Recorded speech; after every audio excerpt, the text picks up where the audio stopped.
오늘 114 말씀은 민수기 17장에서부터 21장까지 말씀입니다.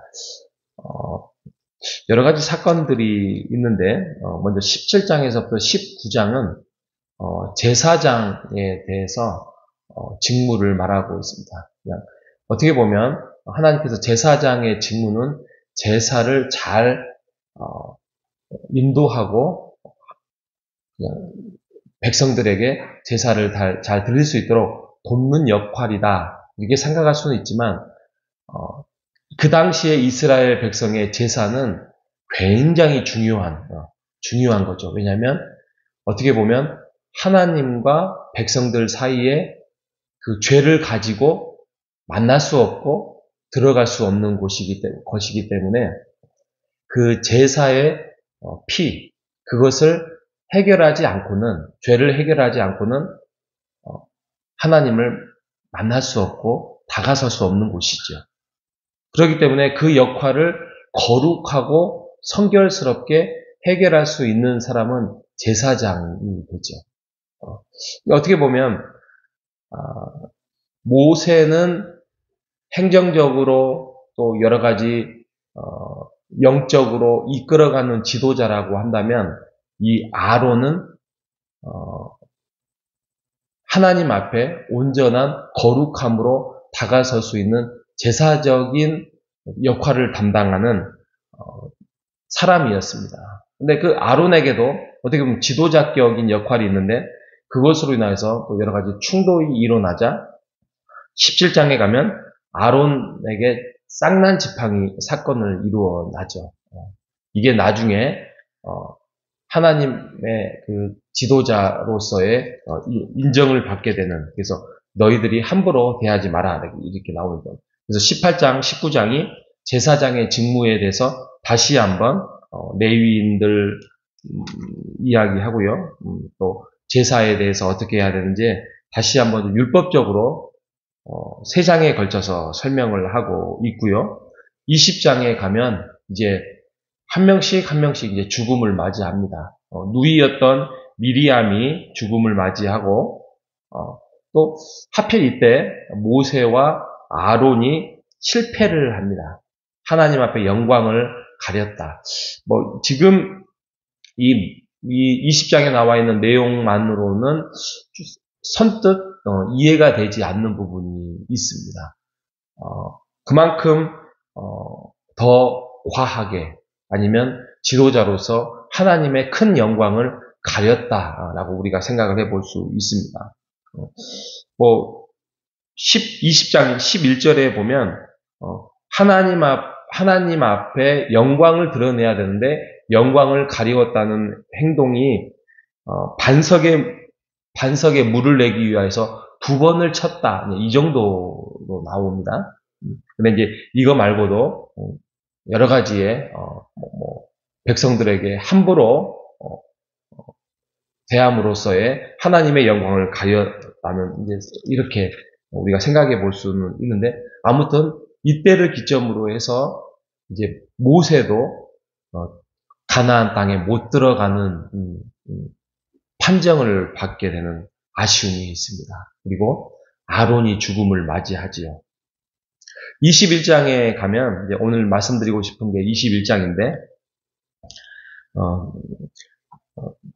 승리를 맛봐요. 또 가나안 왕 아랏이라는 왕이 쳐들어와서 이스라엘 백성을 괴롭히고 몇 명을 잡아가니 하나님이 이스라엘 백성들을 뭉치게 해서 그 아랏 왕, 가나안 왕을 물리치게 하는 그런 사건이 21장 초반에 나와 있습니다. 그러니까 모든 것들이 하나님의 말씀하시고 그 말씀 앞에서 그대로 행동을 하고 순종하면 이 가나안 땅 가기 위한 광야의 생활은 굉장히 순탄한 길이 될 수 있어요. 그들이 생각하는 풍족하거나 또 아니면은 굉장히 편하게 갈 수는 없지만 부족함이 없도록 갈 수 있는 길이 광야의 길이죠. 그런데 그들은 불평을 또 하죠.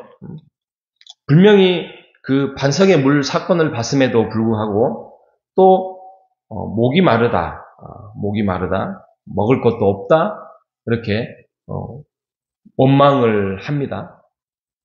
사람이 참 그런 것 같아요. 있는 걸로 감사하지 못하고 없는 것을 불평하는 것이 사람인 것 같습니다. 그런 것들을 훈련을 해서 하나님 앞에 온전하게 서야 할 우리가 그러지 못하고 어쩌면 이스라엘 백성의 모습을 보면서 좀 답답하다 하는 생각도 들긴 하지만 어쩌면 이 모습이 우리의 모습과 별반 차이가 없진 않겠는가 이런 생각을 합니다. 우리가 있는 것으로 감사하고 없는 것으로 불평하지 않는 우리 모두가 되시기를 바랍니다. 결국에는 하나님과 동행하고 하나님 말씀을 묵상하면서 하나님의 일하심을 우리가 생각을 해야 되는 것입니다. 그래서 그게 교제고 그것이 하나님의 만남이고 이게 어떻게 보면은 수천 년 전의 사건이지만 오늘날 사람은 똑같잖아요. 똑같은 거에 없는 거에 불평할 수 있는 이스라엘 백성과 별반 차이가 없는 것입니다. 또 보면 하나님께서 이런 불평하는 모습을 보고 불뱀을 보내서 또 몇 명이 죽게 됩니다. 죽게 돼요. 또 회개가 이루어져요. 하나님, 우리가 너무 우리가 불평을 하게 돼서 이렇게 어려움에 처했습니다. 모세 당신이 하나님께 우리에게 이 뱀을 떠나게 해서 우리가 다시 돌이킬 수 있도록 인도해 주십시오. 모세가 또 기도를 합니다. 근데 방법이 재밌어요. 그냥 기도하고 물리쳤으면 됐는데 노뱀을 달라고 해요. 뱀을 노으로 만들어서 장대에 그것을 보면 살리라. 저는 뱀을 굉장히 싫어하는데 그 뱀에 물려서 죽어가는 사람들, 자녀가 죽어가든지 배우자가 죽어가든지 부모가 죽어가든지 이런 모습을 보면 얼마나 지긋지긋하겠습니까? 근데 노뱀을 달게 해서 그것을 바라보라고 합니다. 근데 여기서 보면 살리라는 게 단순히 쓱 쳐다보라는 이야기가 아니라 그걸 한번 찾아보니까 그 노뱀이 달려있는 곳을 찾아가서 그것을 세심하게 주의 깊게 살펴보는 모습 이렇게 돼 있어요. 그러니까 얼마나 싫겠어요. 근데 그렇게 하라고 합니다. 보는 자는 살고 보지 못한 자는 죽는다. 그 말은 하나님 말씀에 순종하는 자는 살고 순종하지 못한 자는 죽는다. 이 말씀입니다. 그냥 단순히 이게 쓱 지나갈 수 있는 사건이고 말이지만 이것이 언제 이 내용이 아주 중요하게 나타나면 요한복음 3장에 가면 그 말씀을 합니다. 요한복음 3장 14절에 보면 예수 그리스도의 십자가를 예표한다. 이렇게 표현을 합니다. 그래서 모세가 광야에서 뱀을 든 것 같이 인자도 들려야 한다. 이런 말씀을 해요. 그러니까 이게 뱀이 어떻게 보면 우리는 보통 사단을 상징 이렇게 현상적으로 살펴보는데 그렇지 않아요. 하나님이 만들어 놓으신 의미와 제도와 상황은 모든 것들이 자유로울 수 있고 모든 것들이 하나님 앞에서 순종해야만 살 수 있는 것인데 어떻게 보면 십자가도 예수님이 지신 십자가의 사건도 어떻게 보면 우리가 거룩한 십자가 이렇게 생각해 볼 수 있잖아요. 왜냐하면 예수님께서 우리의 죄를 위하여서 십자가를 지심으로써 우리의 죄를 사해 주셨. 근데 그 당시에는 아주 잔인한 처형의 도구였잖아요.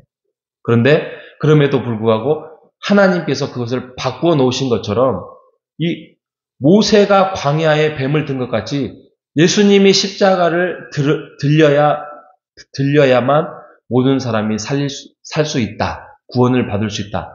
라는 사건으로 연결을 시켜요. 누가? 예수님이 이 땅에 오셔서. 그러니까 이 노뱀을 바라보는 자는 산다. 이 말씀을 하고 있는 거예요. 하나님이 말씀하시는 것은 우리가 우리의 이성으로 맞지 않는다 할지라도 순종하는 여러분 되시기를 바랍니다.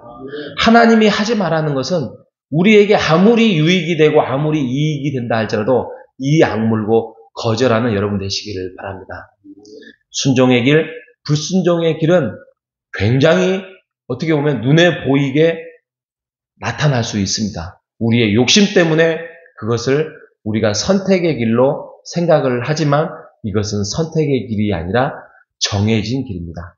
우리가 하나님 앞에서 바르게 순종하고 욕심을 버리고 하나님을 따라가는 우리 모두가 되시기를 주님의 이름으로 축복합니다. 하나님 감사합니다.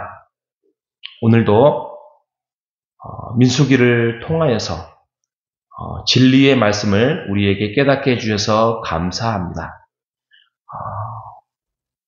노뱀을 바라보는 자가 산다라고 하였습니다.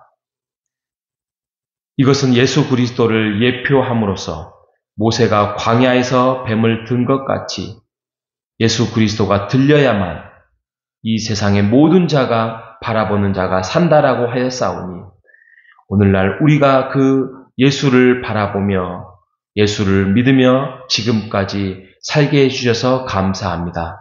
하나님, 이 땅을 살아가면서 예수를 바라보고 우리의 욕심을 채우는 것이 아니라 우리의 욕망을 채우는 것이 아니라 예수님을 바라보며 예수의 제자가 되어서 그 길을 걸어가는 우리가 될 수 있도록 오늘 하루도 복되게 하여 주시옵소서. 살아계신 예수님의 이름으로 기도합니다. 아멘.